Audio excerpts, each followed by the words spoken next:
سيادنا السلام عليكم، مرحبا بكم معايا في هذه الحلقه الاخوان. المهم مريح مع اليوم بيا، طاحت لي فكره، طاحت لي على الراس ديالي والحمد لله اللي ما وقع لي حتى شي حاجه. المهم الاخوان، الفكره هي انني بغيت نستغل الوجود ديالي في تونس ونوصل لكم بعض المعلومات اللي انا تفاجات فيها بطبيعه الحال.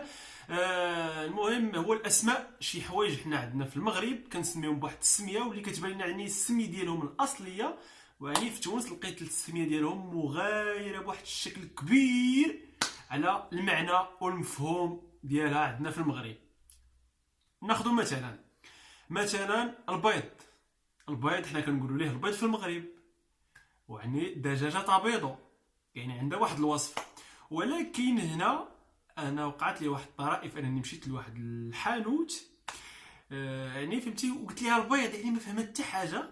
يعني كيفاش شي واحد قلت لي عطيني البيض وما فهمش، يعني كي غدير واش غتشرح لي البيض؟ ما عندك البيض.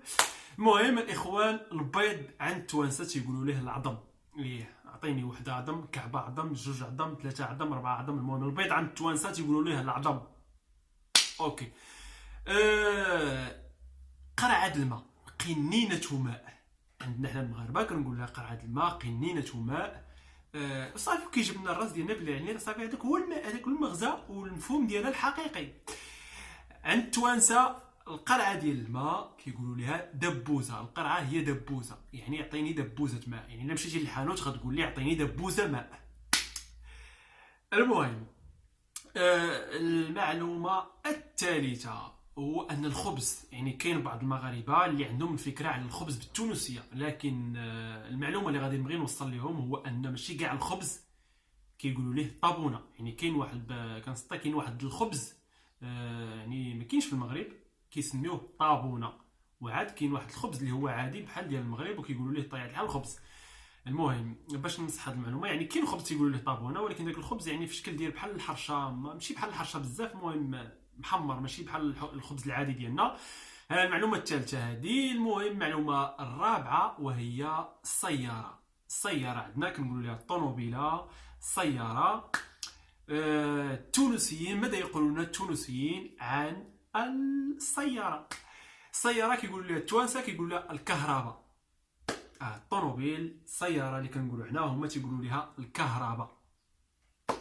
المهم الاخوان، كنتمنى هذه الحلقه تكون نالت الاعجاب ديالكم بزاف بزاف بزاف، وإلا عجبتكم بطبيعه الحال وبغيتوا تعرفوا حوايج اخرين، تعرفوا العمله، تعرفوا اي حاجه، فما عليكم الا تكتبوا لي في الكومونتير، ونستغل الفرصه الوجود ديالي في تونس ونعطيكم عليها معلومات بطبيعه الحال. وكاضافه اخيره، فالشعب التونسي هو اكبر شعب مدمن على الهريسه بواحد الدرجه خطيره نيشان، يعني لدرجه انهم ممكن يشدوا واحد نص ديال باريزيان، نص باكيطه، فهمتي يعني، ويديروا فيها كامله، يعمروها بالهريسه ويقصيوها.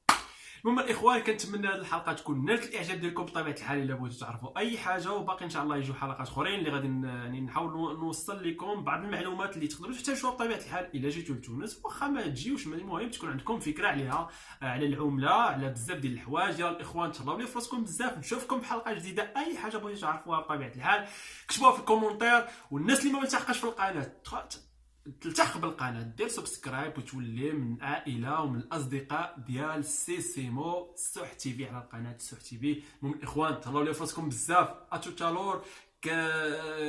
كنحبكم برشا برشا برشا، كنحبكم الكل. يلا تهلاو لي فراسكم بزاف، نشوفكم